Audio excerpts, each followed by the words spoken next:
poser vos questions dans le fil des commentaires dans le chat. Et aussi, on prendra un temps en fin de présentation pour répondre à vos questions. Donc voilà, donc le sommaire du webinaire, c'est dans un premier temps, on va vous présenter les enjeux liés au froid commercial, à l'éclairage et à la mobilité. Pourquoi ils ont mis en place des aides, du coup. Ensuite, on va aborder la thématique des aides financières de l'ADEME, les aides locales et nationales, avec des exemples d'investissement. Du coup, j'en profite pour me présenter. Donc, je suis Olivier Decouic, de la Chambre de métier Auvergne-Rhône-Alpes. Je suis basé en Isère. Et la seconde partie de l'intervention sera animée par Guillaume Doré, qui est chargé de mission environnement aussi sur le site de Grenoble. Et il va vous présenter tout ce qui est accompagnement personnalisé de la Chambre de métier. Voilà. Et en fin de présentation, on répondra à toutes les questions, on se partagera le travail. Donc le premier point, c'est tout ce qui est enjeu lié au froid commercial, à l'éclairage et à la mobilité. Pourquoi ils ont mis en place des aides? C'est parce qu'initialement, il y a eu une loi sur la transition énergétique pour la croissance verte avec des objectifs ultra ambitieux. Globalement, c'est réduire les gaz à effet de serre de 40% entre 90 et 2030. Et dans un second temps, ça va de pair, la réduction de la consommation énergétique finale de 50% entre 2050 par rapport à la référence 2012, avec un objectif intermédiaire qui est de 20% de réduction en 2030. Donc ça fait des délais relativement courts, il reste 9 ans, et des objectifs très très ambitieux. Donc évidemment, les pouvoirs publics se sont dit que les objectifs étaient ambitieux, mais qu'il fallait aussi, d'un autre côté, avoir aussi quelques aides. Pourquoi une telle loi et de tels objectifs? Alors, on connaît déjà tous plus ou moins les raisons. C'est parce qu'il y a une raréfaction des énergies fossiles. Ça fait plusieurs années qu'on nous en parle. Là, on est en plein dedans. Et ça va de pair aussi avec l'augmentation des tarifs. Du coup, l'objectif étant de consommer mieux en économisant l'énergie, tout en maîtrisant l'augmentation du prix des énergies. L'autre point, et là qui concerne toutes les entreprises, c'est si je réduis mes consommations, j'augmente ma rentabilité, ou en tout cas, je maîtrise mieux mes dépenses liées à mes consommations d'énergie, qui sont quand même une des dépenses principales dans les entreprises. Pour ce faire, du coup, les pouvoirs publics accompagnent les entreprises dans cette transition écologique avec toujours un double, voire un triple objectif, c'est la baisse à la dépendance énergétique fossile, la diminution des rejets gaz à effet de serre et du coup l'amélioration de votre rentabilité. Donc là, c'est un petit focus sur l'augmentation du prix des énergies. Donc on peut voir qu'en l'espace de 15 ans, le fuel a pris 70%, l'électricité 22%, les matières 50% et la gestion des déchets 4%. Mais surtout, ce qui peut inquiéter un peu plus, c'est que l'augmentation, elle est assez continue depuis 2008. Dans le tableau pour l'énergie, l'électricité, on voit que depuis 2008, il y a une croissance qui est constante.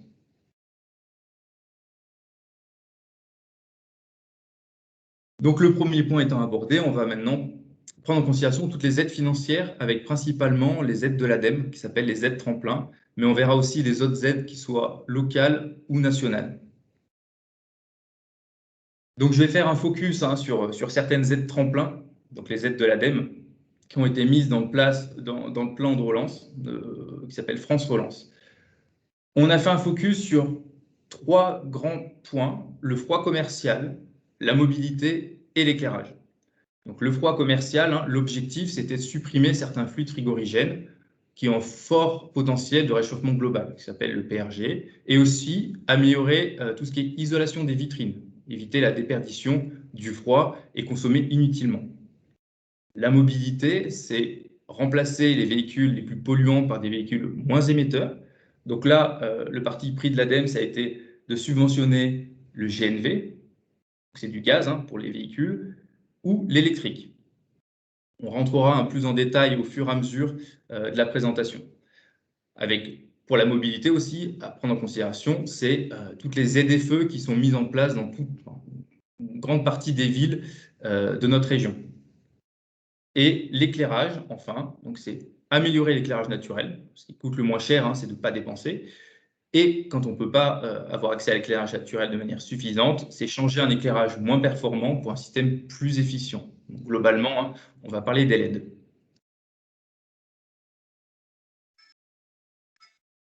Pour faire un petit point sur la durée du dispositif et les critères, la durée des aides, il n'y a pas de durée. C'est un principe d'enveloppe, c'est-à-dire premier arrivé, premier servi, avec un point de vigilance, c'est-à-dire que le dispositif peut s'arrêter au 30 juin. Donc ça fait court, on ne sait pas encore si ça va être prolongé ou pas. Donc là, on garde en tête, ça peut s'arrêter le 30 juin. Si vous déposez votre dossier, ensuite vous avez 18 mois pour finaliser. Donc c'est quand même assez confortable. Ensuite, et là j'ai essayé d'être exhaustif, mais il y a toujours des petits, des personnes qui sortiront des critères. Hein. Le montant total de l'aide tremplin ne peut pas être inférieur à 5 000 €. Ça, c'est vraiment le point, un des points essentiels en tout cas. Et l'aide ne peut pas être supérieure à 200 000 €.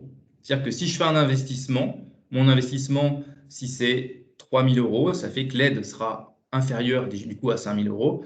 Je ne suis pas éligible. Donc c'est ça qui sera important, ça sera, je peux piocher dans différentes aides pour atteindre le montant de l'aide de 5 000 €. Attention, on parle de montant de l'aide et non pas de montant d'investissement pour les 5 000 €. Il y a un montant également de 50 000 € d'aide selon les catégories, que ce soit les déchets, la mobilité, le froid et l'éclairage. Je ne peux pas avoir plus de 50 000 € d'aide pour ces catégories-là. Un point, je ne sais pas si ça vous concerne ou non, mais si je suis micro-entrepreneur, je ne peux pas bénéficier des aides tremplin. Petite vigilance aussi pour les entreprises en difficulté. Si je suis considéré comme une entreprise en difficulté, je peux ne pas en bénéficier. Mais pareil, ça, il vaut mieux se rapprocher de nous pour qu'on puisse étudier si effectivement vous êtes considéré comme en difficulté ou non. Pour le bâtiment, il faut que ce soit uniquement sur de l'existant. C'est de la rénovation, c'est de l'amélioration, mais ce n'est pas une construction totalement neuve. Point important pour l'ADEME, c'est que les investissements ne doivent être ni réalisés et aucun travaux doit être engagé. Et du coup, il ne faut pas avoir non plus signé ces devis. Parce que si vous avez signé votre devis, c'est-à-dire que vous avez engagé une dépense, même si vous n'avez pas payé. Voilà. Il faut également acheter du neuf pour tout ce qui est mobilité ou froid commercial. Ça ne peut pas être acheté de l'occasion. Sachant que pour la mobilité, pour l'achat d'un véhicule électrique, ça peut être par exemple de la location, une location de longue durée. Et pour la mobilité, il faut également détruire, mettre au rebut votre ancien véhicule. Ça fait que si votre véhicule a 2-3 ans, réfléchissez bien avant de le mettre, d'investir dans un véhicule électrique, s'il faut mettre à la destruction votre ancien, qui n'aurait que quelques années. On passe maintenant au dépôt du dossier. Bon, ça, je vais être très rapide parce que l'objectif, ce n'est pas forcément de vous montrer le processus, mais c'est de vous montrer les aides qui existent. Le dépôt du dossier est relativement simple. Ça peut être pas plus mal de se faire accompagner par votre chambre de métier. Mais c'est en gros, c'est remplir un fichier Excel pour vérifier son éligibilité. Donc ça, c'est déjà le premier point. Ensuite, c'est juste se créer un compte sur le site qui s'appelle agirpourlatransition.adem.fr. Si vous tapez aide tremplin ADEME sur Google, ça vous mènera au même site. Une fois qu'on a rempli, qu'on a créé son compte, on dépose juste le fichier Excel, le premier fichier, votre RIB et dans certains cas, le devis non signé.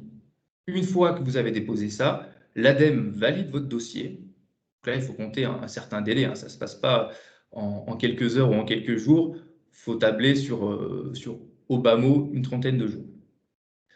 L'ADEME vous versera dans ce cas-là 30% du montant de l'aide. Et ensuite, vous aurez 18 mois pour finaliser votre investissement et faire votre demande de versement des 70%. Donc là, on va rentrer dans le détail avec toutes les aides et en focalisant du coup sur les 4. Voilà, du coup, j'ai rajouté un petit dernier, c'est sur la substitution des emballages plastiques à usage unique. Donc voilà, donc déjà, on va prévoir le froid commercial. Point de vigilance également, le site où vous pouvez récupérer les dossiers, le dossier de demande de subvention, pensez à régulièrement vérifier que vous avez la dernière version du dossier. Si vous avez commencé un dossier il y a 3 semaines, il y a des chances que ce ne soit plus le même dossier. Donc voilà, soyez vigilants là-dessus. Le froid commercial. Le froid commercial, du coup, il y a d'un côté tout ce qui est isolation qui peut être subventionné. Donc là, par exemple, pour une isolation d'un meuble de vente réfrigéré, c'est 350 € par équipement. Il faut mettre aussi en parallèle à ce que je disais tout à l'heure, c'est qu'il faut que le montant minimum de l'aide soit 5 000 €. Donc si je fais que de l'isolation, il va falloir que j'isole énormément de vitrines ou de meubles. Ensuite, il y a le remplacement des fluides. C'est le rétrofit, hein, c'est-à-dire que je garde le même équipement, je remplis juste les fluides par des fluides qui sont moins impactants pour l'environnement. Et ensuite, là, ça va être du remplacement ou de l'acquisition de nouveaux meubles frigorifiques. Donc, il y a une distinction entre le remplacement de meubles frigorifiques avec un groupe froid qui est intégré. Dans ce cas-là, l'aide, elle est de 700 €. Alors que si je remplace un équipement frigorifique avec un groupe froid déporté, c'est-à-dire qu'il n'est pas incorporé au meuble, l'aide sera de 3 500 €.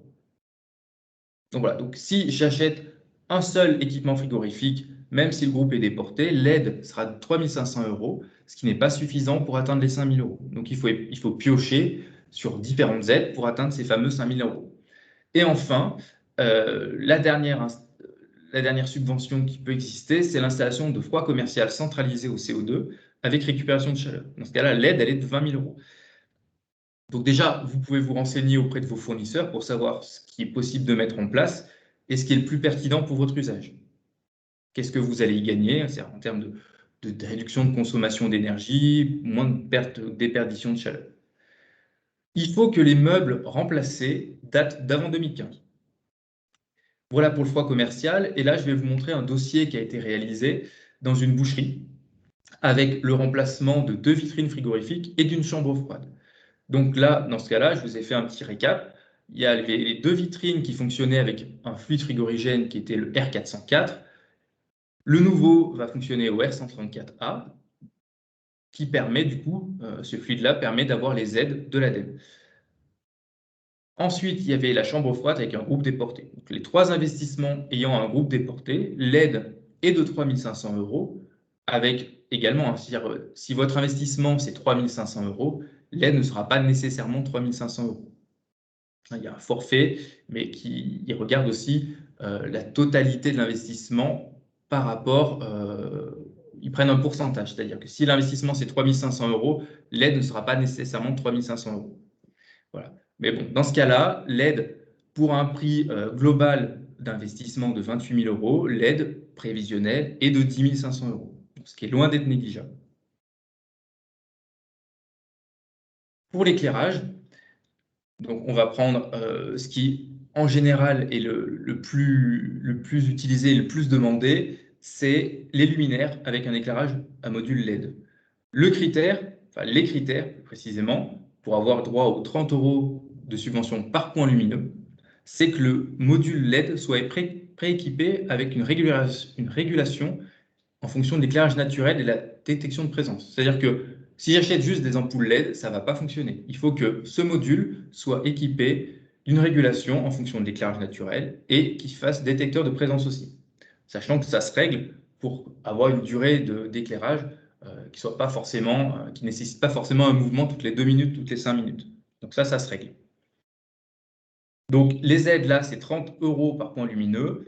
Si je veux investir dans l'augmentation de l'éclairage naturel grâce à des conduits de lumière, là, dans ce cas-là, ça serait 60 € d'aide. Donc je le redis, c'est pour une amélioration, c'est pour un remplacement, c'est pas sur un équipement neuf. C'est pas sur une construction neuve. La mobilité, donc là, il y a des aides assez diverses et variées. Donc, pour l'alimentaire, ça peut être un remplacement d'un véhicule thermique par un véhicule électrique, qui soit léger ou qui soit une fourgonnette ou un fourgon. Ça peut être le remplacement d'un véhicule thermique par un véhicule au gaz naturel véhicule. Donc, dans ce cas-là, pour le GNV, l'aide, c'est 4 000 €. Et pour le remplacement d'un véhicule thermique par un véhicule électrique, l'aide, elle va de 4 000 à 16 000 €. L'aide diffère selon le véhicule, selon la taille, selon le prix.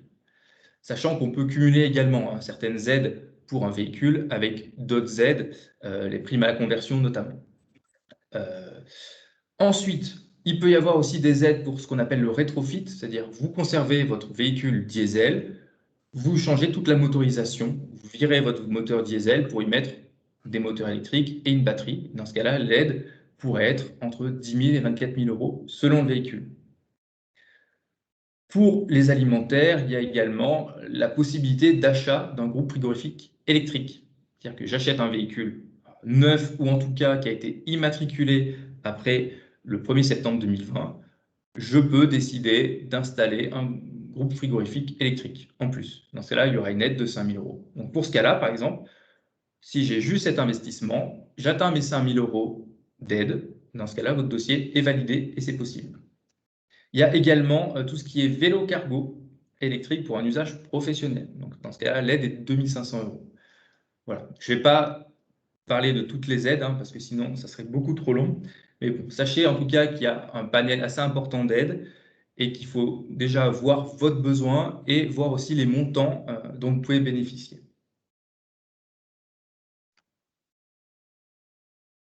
Ça, c'est une aide qui a été mise en place assez récemment par l'ADEME.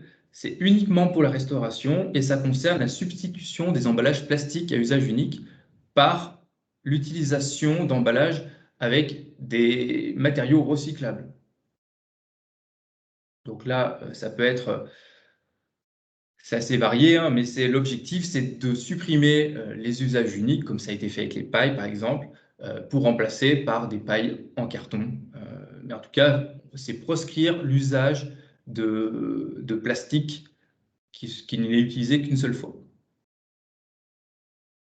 Donc là, l'aide, elle peut être jusqu'à 4 000 euros. Là, il vaut mieux nous contacter pour avoir de plus amples détails, parce que l'explication serait trop longue et trop complexe pour que ça tienne dans la durée.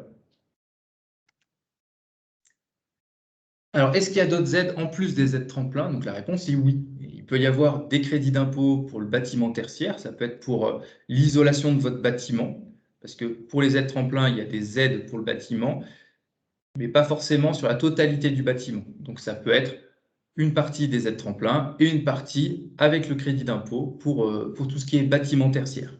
Il existe également les certificats d'économie d'énergie. Et ce qu'il faut voir aussi, c'est la CARSAT. À partir du moment où j'ai des salariés ou des apprentis, je peux bénéficier des aides de la CARSAT pour les métiers de bouche. Par exemple, actuellement, il y a une aide pour les vitrines. Il y a aussi une aide pour les boulangers qui peut être mise en place et même pour les bouchers avec un rail pour transporter les carcasses. Donc, voilà. Donc ça vaut le coup de se renseigner. Comme d'habitude, il faut se renseigner avant d'avoir fait les investissements et non pas après. Toutes les aides sont similaires, c'est-à-dire je fais le dossier avant, c'est validé par la structure qui finance, qui apporte l'aide, et ensuite je procède à l'investissement. Il peut y avoir des aides également de la région et aussi les aides locales. Donc dans ce cas-là, soit vous contactez votre chambre de métier, soit vous contactez votre PCI. Par exemple, sur Grenoble-Alpes Métropole ou Pays Voironnais, il y a des aides pour les véhicules. Par contre, ces aides-là ne sont pas forcément cumulables avec les aides de l'ADEME, les aides tremplin. Ensuite, pour les financements, sachez qu'il existe également le prêt artisan, qui est un prêt à taux zéro, qui a été mis en place notamment par les chambres de métiers avec des partenaires. Voilà. Vous pouvez vous rapprocher des chambres de métiers pour voir quelles sont les modalités et comment ça fonctionne. Les chambres de métiers également peuvent vous aider au montage des dossiers des aides tremplin. Il ne faudra pas hésiter à se tourner vers nous pour qu'on puisse déjà vous orienter, voir si vous êtes éligible, puis ensuite, si vous voulez, on peut vous accompagner dans le montage. Pour aller plus loin, il y a différents types d'accompagnement individuels qui ont été mis en place par les différentes chambres de métiers. Donc il y a les prédiagnostics, on appelle le prédiagnostic global environnement, où on voit un peu plus large l'environnement. Et ensuite, c'est mon collègue qui vous présentera les différents accompagnements individuels, que ce soit les études d'énergie, les études multiflux, l'éclairage, la mobilité et le photovoltaïque. Donc moi, je vais vous présenter le prédiagnostic global environnement, où 8 thèmes sont abordés. Donc c'est la situation globale de l'entreprise, l'énergie, les déchets, la mobilité, le bâtiment, la matière première, l'eau, la responsabilité sociale de l'entreprise. L'objectif, c'est faire un bilan global de votre situation et déjà faire un premier niveau de conseil et d'accompagnement. C'est-à-dire que si vous avez une problématique sur l'eau, on va pouvoir y répondre de manière assez simple. Voilà. Mais l'objectif, c'est d'avoir une vision d'ensemble de votre entreprise. Et vous, ça vous aide aussi à savoir exactement, effectivement, vous poser certaines questions, c'est-à-dire sur ma rentabilité, je sais que l'énergie, c'est tant de dépenses par an, donc ça a un impact majeur, c'est-à-dire qu'il faut que si l'énergie augmente, c'est-à-dire que est-ce qu'il ne faut pas que je reprenne le prix de mes produits pour les augmenter aussi également. Donc voilà, c'est du global, hein, c'est-à-dire on regarde la totalité de vos dépenses, on regarde la totalité de vos consommations dans votre entreprise. Voilà, donc, et l'objectif, in fine, hein, c'est de vous accompagner ensuite et vous orienter vers des dispositifs d'aide ou des dispositifs d'accompagnement plus poussés qui permettent, par exemple pour ce que Guillaume va vous présenter juste après, voir exactement quels sont les différents flux que vous avez dans votre entreprise et combien ça vous coûte. Donc voilà, donc je laisse la main à Guillaume qui va vous présenter les différents accompagnements personnalisés de la chambre de métier. Merci. Bonjour à tous et toutes. Alors, je m'entends en écho. Peut-être couper vos micros. Merci Olivier.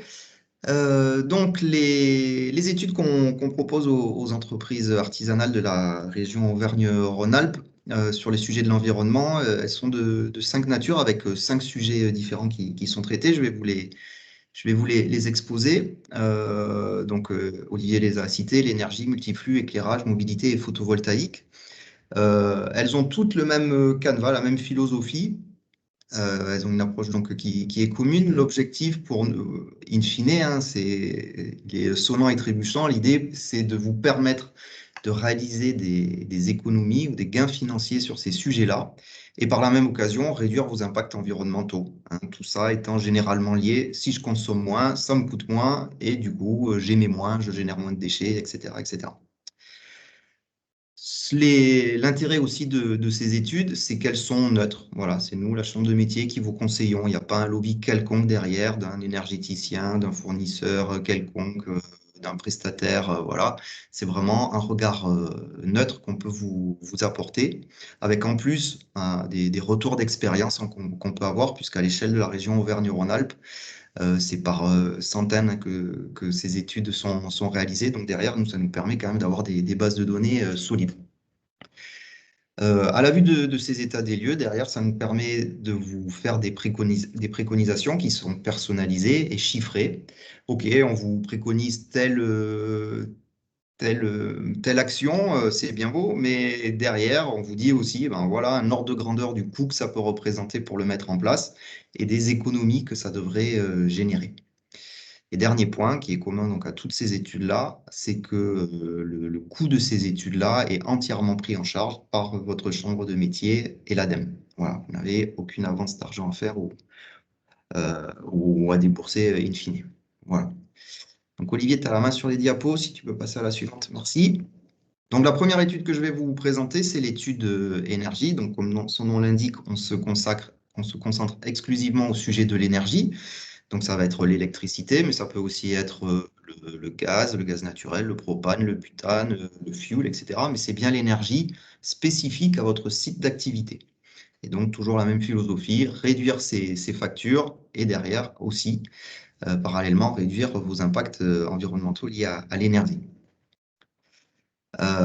Donc on traite de différents éléments. Tout d'abord, on regarde déjà votre contrat d'énergie ou vos contrats d'énergie, parce qu'ils ne sont pas forcément toujours adaptés, ou il peut y avoir aussi des offres d'énergie verte qui peuvent être moins chères que l'offre que vous avez actuellement. Donc on fait un panorama de ça. On regarde aussi, par exemple, pour l'électricité, la puissance souscrite que vous avez, est-ce qu'elle est bien adaptée à vos besoins? Et à la vue de cet état des lieux, on vous fait un panorama des alternatives possibles. Voilà, toujours, ça je ne l'ai peut-être pas dit clairement, mais évidemment, derrière, après, vous avez bien évidemment donc, la liberté d'appliquer ou pas les préconisations qu'on vous fera. Et donc, au-delà de ce contrat d'énergie ou des contrats d'énergie, on étudie donc tous les postes énergétiques au sein de votre site d'activité. Donc, pour vos métiers, ça va être la cuisson, ça va être le froid, ça peut être le chauffage, la climatisation, l'éclairage, la production d'eau chaude sanitaire. Éventuellement, on peut commencer à aborder le sujet des énergies renouvelables. Éventuellement aussi la récupération de chaleur, parce que dans beaucoup de vos métiers, d'un côté, vous faites du froid qui va dégager de la chaleur, et d'un autre côté, vous avez des besoins en chaleur. Donc parfois, dans certaines configurations, ça peut avoir du sens et ça peut être réalisable techniquement de basculer cette chaleur fatale, cette chaleur perdue qu'on utilise pour réchauffer les petits oiseaux, ben voilà, la redispatcher, la réaffecter à vos usages internes. Généralement, on récupère cette chaleur pour chauffer de l'eau que vous utilisez derrière, soit pour être réinjecté dans le process, soit pour le nettoyage, etc. Donc, tout ça est fonction de votre situation. Il y a des métiers pour lesquels ça s'y prête plus que d'autres. Voilà. Donc ça, c'est l'ensemble des thèmes, des sujets qui sont étudiés dans le cadre de ces études énergie.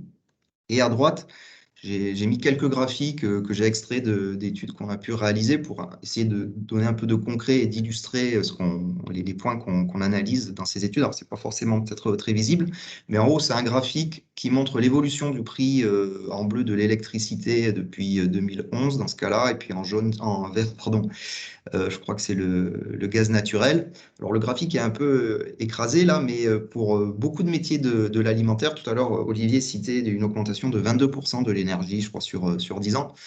Pour les métiers de l'alimentaire, on est même au-delà, on est plutôt sur une moyenne de 50%.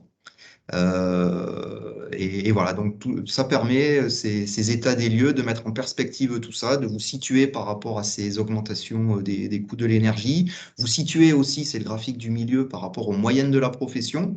Alors là aussi, c'est pas parfait toujours comme comparaison, puisque chacun a ses réalités. Cela dit, il y a des indicateurs qui, comme le chiffre d'affaires, peuvent parfois, quand on ramène les consommations d'un site à son chiffre d'affaires, par exemple, en boulangerie, on a quand même une assez bonne idée pour évaluer si la facture d'énergie est à un montant correct ou si elle n'est pas trop élevée. Ou parfois, il y a des bonnes surprises. On est parmi les bons élèves. On a déjà bien optimisé ce poste-là.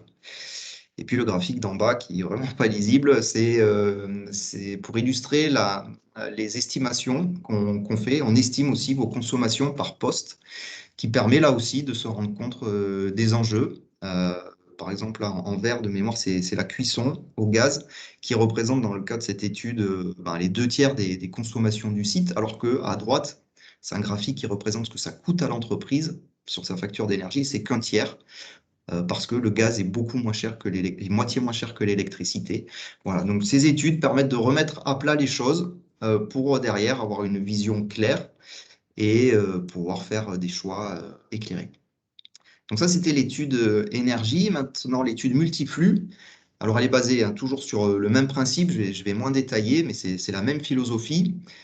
À la différence qu'on étudie donc toujours le poste énergie, mais à ce poste-là, en parallèle de ce poste-là, on étudie aussi les postes eau, les postes déchets et les postes achats.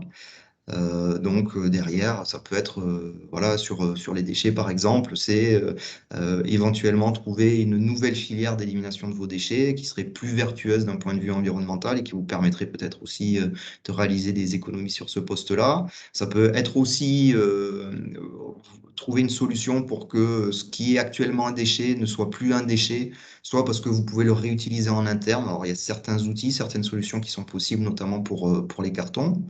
Ou alors des systèmes de consignes aussi. Olivier a commencé à en parler tout à l'heure. Enfin, c'était pas forcément sur les consignes, c'est la réutilisation, mais enfin, tout ça peut être lié.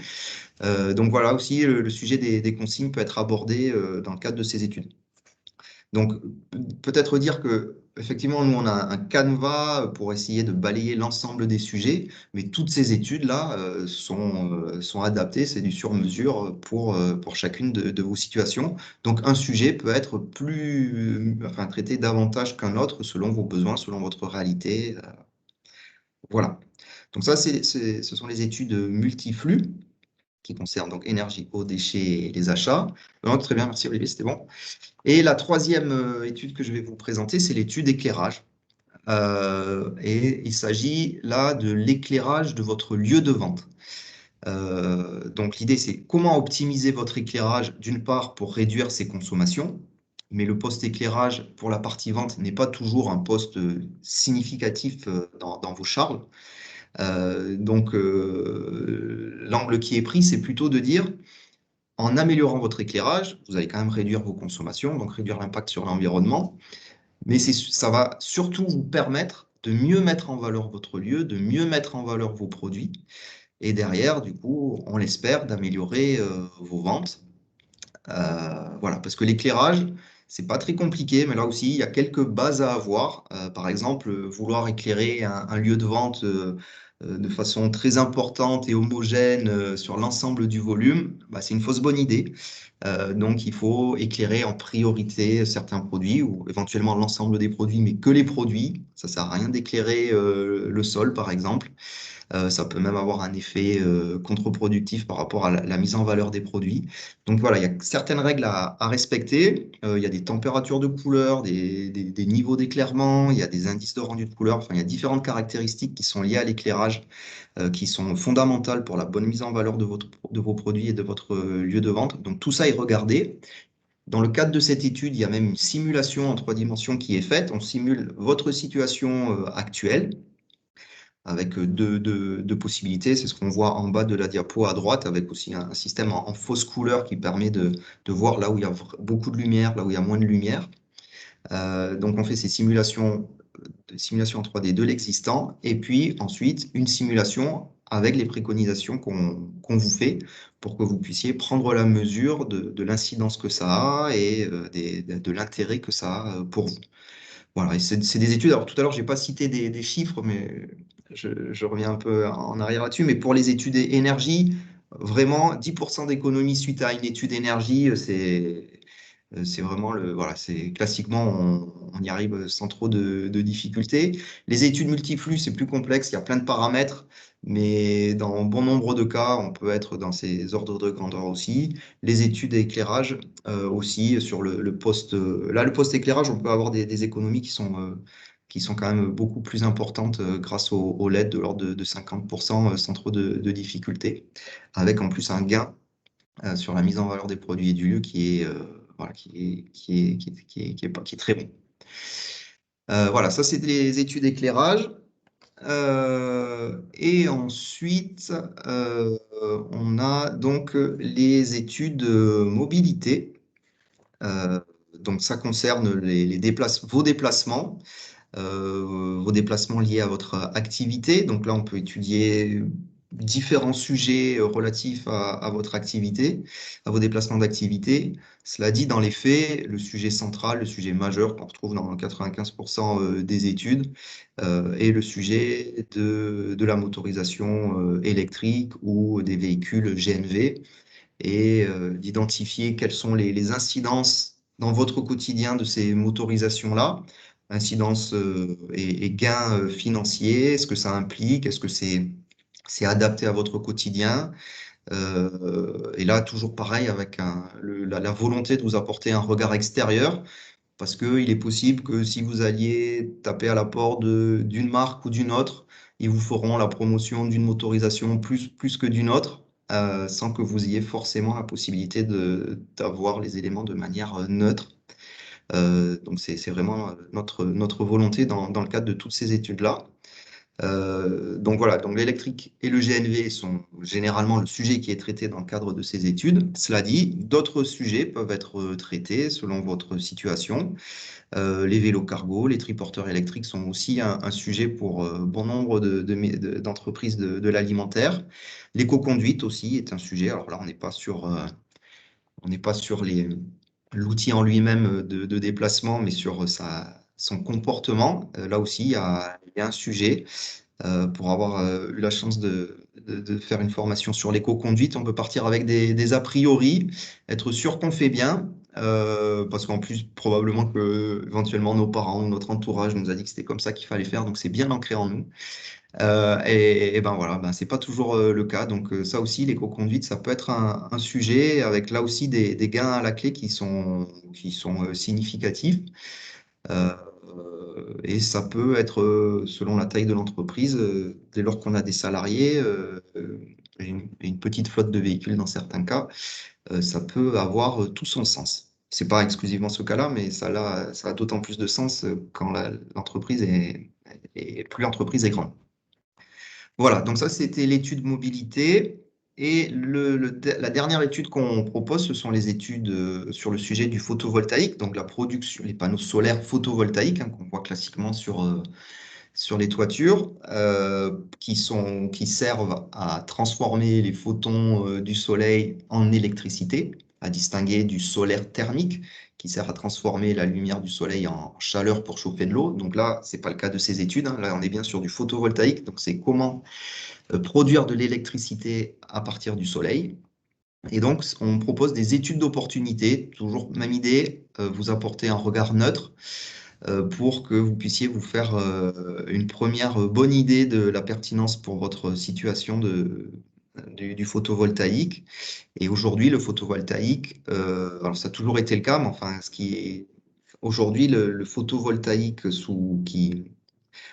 en faisant le choix de l'autoconsommation, c'est-à-dire que vous consommez l'électricité que vous produisez en raison de l'augmentation du prix de l'électricité, qu'on a essayé d'illustrer un peu pendant cette présentation, fait que voilà, il y a de plus en plus de cas où le fait d'autoconsommer l'électricité qu'on produit est plus rentable que de la revendre à votre fournisseur d'électricité, parce qu'aujourd'hui, voilà, le prix de l'électricité à l'achat est tel et le prix de rachat est aussi tel qu'il y a plusieurs cas où il vaut mieux autoconsommer que revendre. Donc voilà, ces études permettent de regarder ça, de voir quelle est la pertinence du photovoltaïque par rapport à la configuration de votre toiture, de votre bâtiment, voir quel coût ça aurait de faire une telle installation, regarder aussi, avoir certains points de vigilance. On n'installe pas ça n'importe où, n'importe comment. Il faut que la charpente ait une certaine résistance. Enfin, bon, il y a certains points clés comme ça à regarder. Il y a des points faibles aussi sur une installation. Les onduleurs ont une durée de vie limitée qui peuvent représenter un coût important aussi sur la durée de vie de l'installation. Donc voilà, tout ça est analysé. Tout ça est rendu objectif, chiffré, pour que vous puissiez avoir une idée du temps de retour sur investissement et voir si ça vaut le coup de creuser la question ou pas. Voilà, ça c'était la dernière étude que je voulais qu'on souhaitait vous présenter, qui sont proposées à l'ensemble des entreprises artisanales de la région Auvergne-Rhône-Alpes, où que vous soyez en Auvergne-Rhône-Alpes. Un chargé de mission environnement énergie sera en mesure de vous proposer l'une ou plusieurs l'étude que vous souhaitez. Voilà. On arrive au temps des questions. Donc, a priori, dans le chat, j'ai pas vu de questions. Donc, ce qu'on vous propose, c'est vous avez la possibilité de lever la main en haut là pour prendre la parole et on vous la donnera au fur et à mesure pour répondre à vos questions.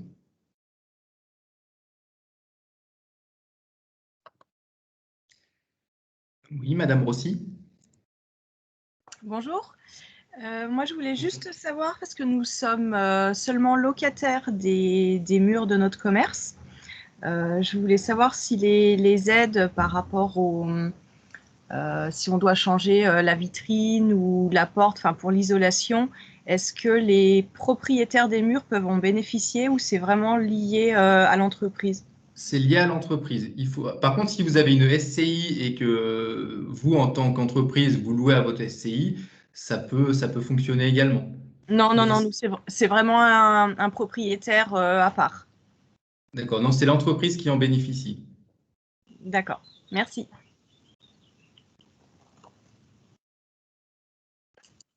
Est-ce que vous avez d'autres questions? N'hésitez pas. Oui, eh ben on va prendre Adrien, le premier qui a dégainé. Merci.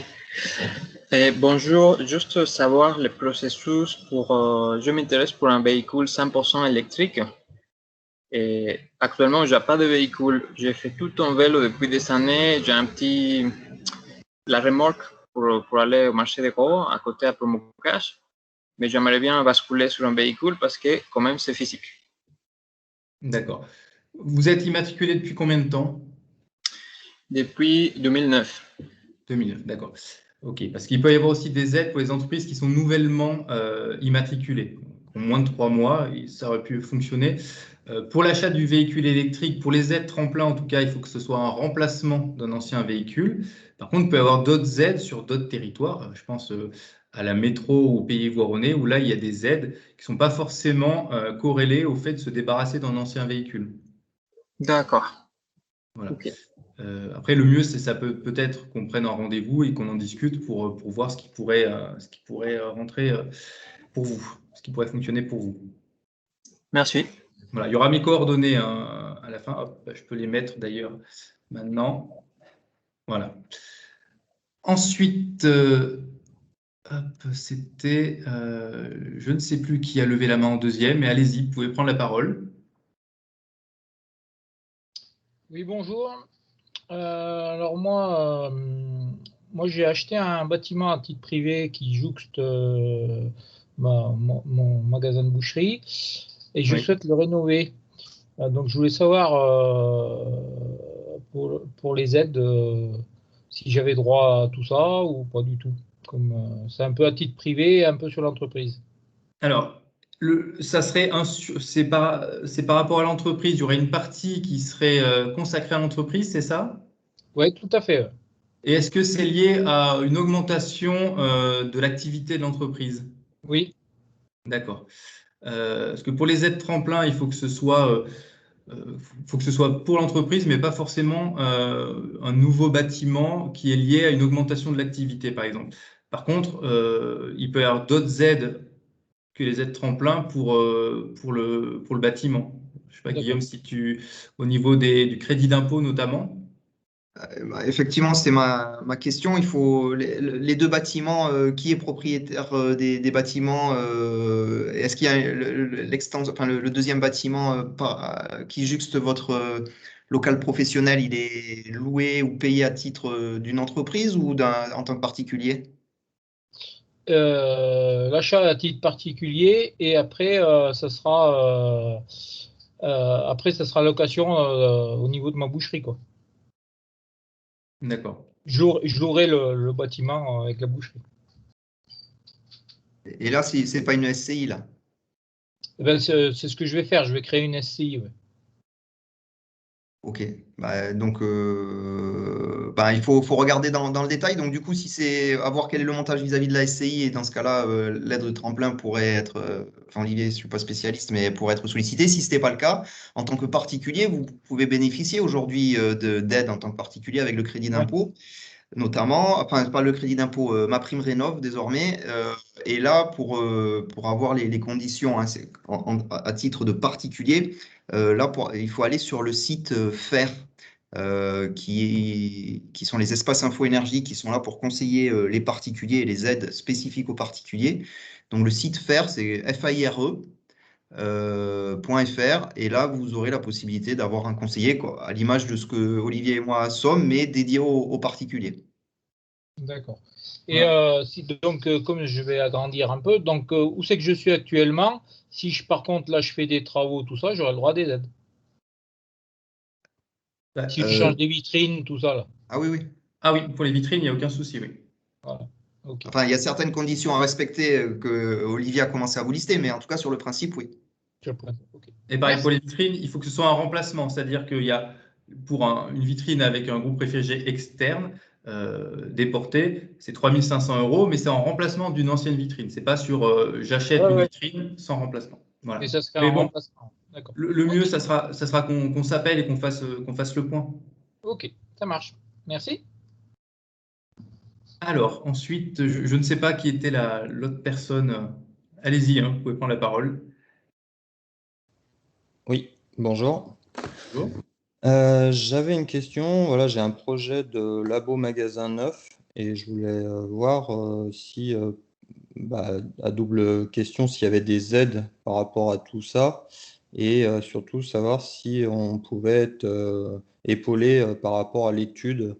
Vous avez parlé de la lumière dans le magasin, vous avez parlé de récupération de chaleur sur le froid.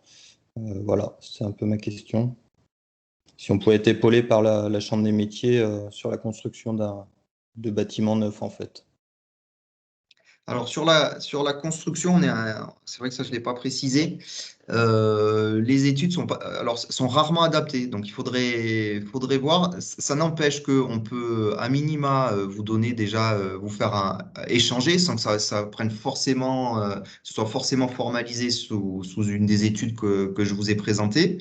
On peut déjà vous donner des éléments sur l'éclairage, etc. Et puis échanger avec vous au fur et à mesure que vous montez votre projet de construction. Mais c'est vrai que toutes les études qu'on propose se basent sur l'expérience du site de l'entreprise. D'accord.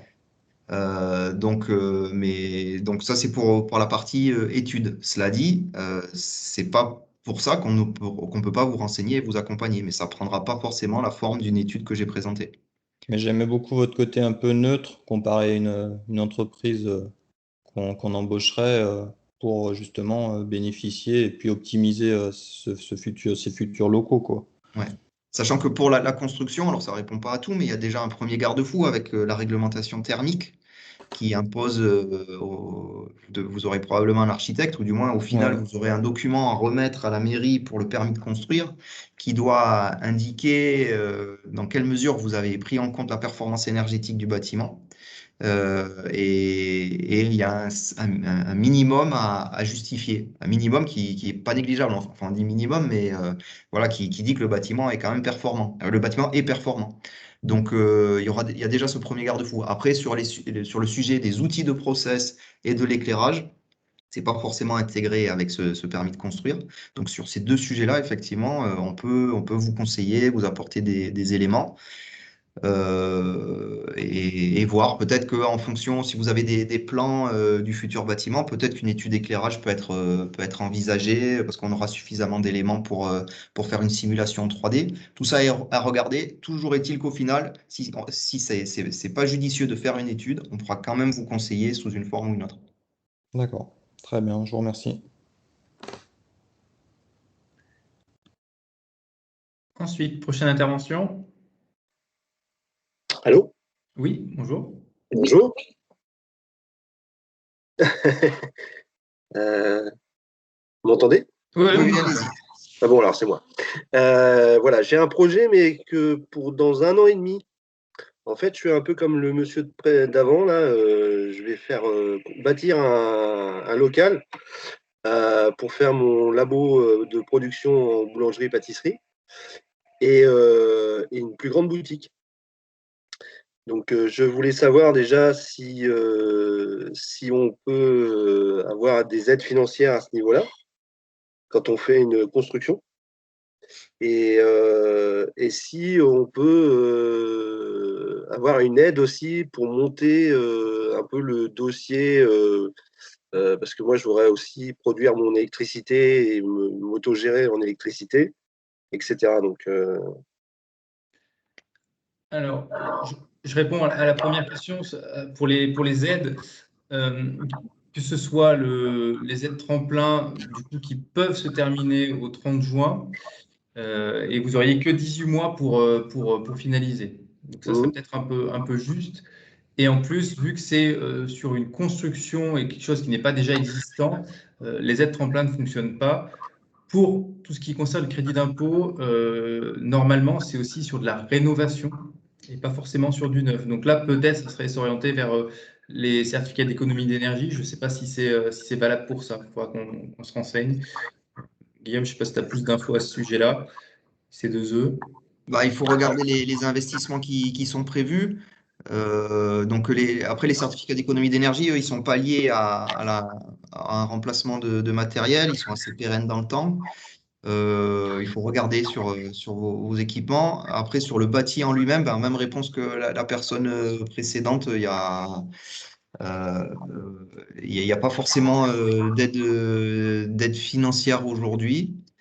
Sur l'aspect de conseil, là aussi, il y a un premier garde-fou avec le permis de construire dans lequel doit être rejoint une étude relative à la réglementation thermique qui est un premier élément. Et pour le reste, que ce soit l'éclairage ou la récupération de chaleur ou le photovoltaïque, à voir si on a suffisamment d'éléments pour faire une étude selon notre canevas ou si on n'a pas suffisamment d'éléments et dans quel cas on pourrait vous donner des éléments de réponse voilà, à adapter en fonction des éléments que vous pourrez nous fournir. Alors, quelle personne je dois contacter alors?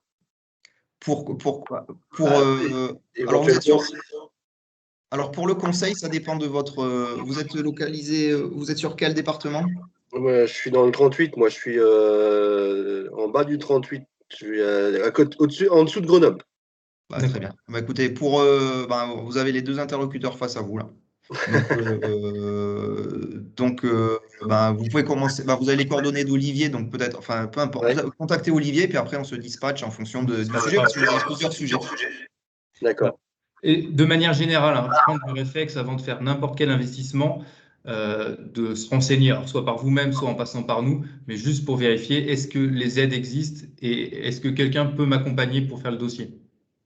Voilà, parce que c'est trop souvent le cas où les gens nous appellent, c'est j'ai fait des investissements, est-ce qu'il y a des aides? Oui, mais c'est trop tard, monsieur ou madame. Donc voilà, prenez vraiment le réflexe. Au pire, vous allez perdre 5 minutes de votre temps, mais ça peut être assez bénéfique. Ouais, non, mais c'est pour ça. Et puis, parce que là, en fait, on va investir dans le bâti, mais on va réinvestir dans tout le matériel, en fait. D'accord, ok. On remet tout à neuf, là. Et pardon, excusez-moi, enfin, on aura le temps d'échanger et de regarder en détail, on ne va pas monopoliser le sujet là, mais vous êtes déjà en activité, forcément, donc on peut déjà partir de votre expérience et de votre situation du moment pour se projeter sur le nouveau bâtiment. Oui, tout à fait, oui. Ok. Si vous très êtes des bien, salariés, on regarde ça. Si vous êtes des salariés, ça peut être aussi des aides de la CARSAT pour acheter du matériel qui ait moins d'impact sur les troubles, enfin les TMS de vos salariés. Il peut y avoir des accompagnements. Donc ça vaut le coup qu'on s'y penche. D'accord. C'est gentil de m'avoir répondu. Ensuite, il y avait une dame qui levait la main. Bonjour, madame. Bonjour, moi c'est Rosalia. Voilà, je suis traiteur dans le 74 et j'ai vu que par rapport aux aides, il y en aurait deux qui pourraient correspondre un peu au soutien que je recherche aujourd'hui. C'est l'aide mobilité et l'aide packaging parce que je développe justement Noboco traiteur et je dois les livrer. Donc finalement, le véhicule électrique, j'en ai un diesel aujourd'hui qui a plus de 10 ans. Donc, il serait temps peut-être de le changer. Et d'autre part, le packaging qu'avant était en plastique ou surtout du biodégradable, aujourd'hui, je vais le remplacer par du bois et du verre et que je vais récupérer systématiquement. Donc, c'est un peu consigné, je vais récupérer systématiquement après l'utilisation. Donc, je me demandais, est-ce que ces deux types d'aides peuvent être cumulables ou pas? Et merci. Bien sûr, oui. Donc, oui, c'est deux aides qui sont cumulables. Il y aurait une aide pour le véhicule électrique, à condition de se débarrasser de l'ancien, et une aide aussi pour la modification de vos matériaux. Je remplace le plastique à usage unique par des matériaux qui peuvent être recyclés et recyclables. Donc, d'accord, oui, donc le dossier, dans ce cas, dans le tableau Excel que vous aviez montré tout à l'heure, pour un peu résumer le projet, il faudrait qu'il soit dissocié ou il faut qu'il y ait ensemble, on peut mettre les deux rubriques. En fait, c'est un tableur Excel assez simple, c'est-à-dire vous achetez un véhicule électrique, on met le prix, ça calcule automatiquement l'aide à laquelle vous pouvez prétendre. Pareil pour l'aide pour le remplacement du plastique à usage unique. Donc, c'est deux lignes totalement différentes en fait. Voilà, c'est deux lignes, mais c'est dans le même tableau. Je peux établir le même document. Exactement, c'est un dossier de demande pour deux investissements ou trois. Typologie d'aide. D'accord. Voilà. Et a priori, peut-être même pour les emballages, ça vaut peut-être, enfin, c'est d'autant plus important de faire un seul et même dossier pour pouvoir atteindre les 5 000 € minimum. Je ne sais pas s'il y avait juste le projet des emballages, vous atteindriez peut-être pas ce montant-là. Donc, le fait de le joindre à l'achat d'un véhicule, ça permettrait d'atteindre ce minima de 5 000 €. Absolument, mais bon, pour l'emballage, oui, parce qu'en fait, on est en train de faire créer par un ébéniste justement des box pour pouvoir transporter ces verrines, ces plats, etc. Donc, si le coût, il est beaucoup plus important que ce qu'on imaginait au départ. Donc, finalement, il y a de quoi faire, je pense, pour atteindre des budgets qui sont éventuellement au minimum. Donc, bon, mais ça vaut le coup. Et du coup, la CMA de Haute-Savoie, du coup, aussi est sur les mêmes dispositifs que nous. Donc, vous pouvez les contacter aussi. Oui, tout à j'ai vu, je suis déjà en lien avec eux pour d'autres choses, mais c'est vrai que ça, voilà, ça m'ouvre d'autres pistes et c'est intéressant. Et merci, merci d'en avoir parlé. Ok. Ensuite, prochaine question.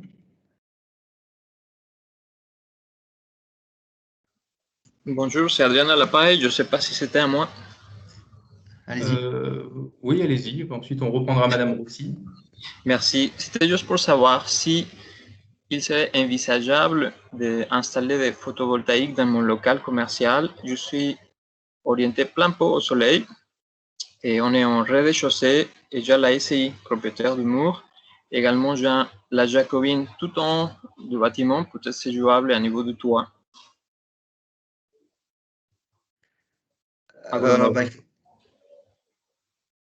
Il faudrait voir effectivement la configuration. Là, comme ça, c'est difficile de dire. En tout cas, nous, c'est tout l'intérêt de l'étude, c'est de pouvoir trancher sur ces questions-là pour voir si ça vaut le coup de passer à l'étape d'après, très concrète, en sollicitant des installateurs, etc. Il faudrait réaliser une étude pour mesurer ça. D'accord. Donc, je prends rendez-vous avec vous. Alors, si vous êtes sur l'Isère? Oui, à Grenoble. Bah, parfait. Ok. Parfait. Merci beaucoup. Voilà. Ensuite, Madame Rossi, à vous la parole. Oui, merci. Alors du coup, vous avez dit tout à l'heure que les dossiers devaient être faits avant le 30 juin, qu'on avait 18 mois pour faire la réalisation. Par contre, donc nous, on va rénover notre magasin. Actuellement, on en est juste au stade de consulter les architectes. Oui. Donc rien n'est finalisé. Si on veut faire aussi l'étude d'éclairage que vous proposez, enfin le temps qu'on fasse le dossier archi et l'étude d'éclairage, d'ici le 30 juin, c'est impossible. Est-ce qu'on peut, par exemple, monter un dossier sans éléments financiers? Voilà, comment ça se passe par rapport à ça pour le montage du dossier? Ce qui est important, c'est de monter un dossier. Alors, par exemple, si c'est sur l'éclairage, ça peut être vous achetez tant de modules LED pour le magasin ou d'autres investissements. Le plus important, c'est déjà d'atteindre les 5 000 € d'aide versée par l'ADEME. Et après, l'ADEME, ce qu'ils vont vérifier, eux, c'est est-ce que vous avez respecté votre engagement? C'est vous achetez tant de modules LED, tant que ça dépasse les 5 000 € d'aide, ça fonctionnera. C'est-à-dire que qu'il y en ait 60 ou 58, 59, ça ne va pas changer la donne. En fait, même vous êtes dans une autre problématique là. C'est bien de l'éclairage pour mettre en valeur vos produits, c'est le magasin, c'est bien ça? Oui, alors en fait, on va rénover tout le magasin. Donc, il y aura également la partie éclairage. L'éclairage, il y aura aussi l'isolation. Donc, c'est pour ça que les études que vous proposez peuvent être bien. Par contre, on est d'accord qu'on n'aura pas le temps de faire ça avant le 30 juin. Alors déjà, ça va être compliqué. Par contre, alors après, pour l'isolation, déjà, on n'a pas forcément besoin de faire une étude coûte que coûte. Je peux déjà vous donner des premiers éléments. Et d'ailleurs, je pense que ce qui est nécessaire, les performances des isolants qui sont attendus par l'ADEME pour l'être tremplin sont là aussi un bon garde-fou pour mettre les bons matériaux. Ensuite, pour l'éclairage, de toute façon, l'aide tremplin est conditionné à l'installation de modules qui permettent, qui font que la lumière s'allume en fonction de la présence ou pas de personnes. Et c'est pas vraiment adapté à un magasin, dans votre cas, a priori. Donc, cette aide tremplin me semble pas être l'aide appropriée pour l'éclairage du magasin. D'accord, donc l'étude que vous proposez, entre guillemets, ça n'a rien à voir avec… C'est pas forcément lié avec avec l'aide de tremplin, non. C'est pas, effectivement, là, c'est pas lié. Ok, très bien, merci.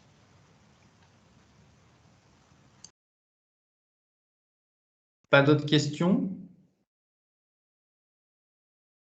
Bon, bah écoutez, on a respecté à peu près le timing. Je vous remercie tous pour votre présence et puis n'hésitez pas à nous contacter si vous avez des besoins ou si vous avez des questions complémentaires. Voilà, bon après-midi à tous. Au revoir. Merci, au revoir. Merci.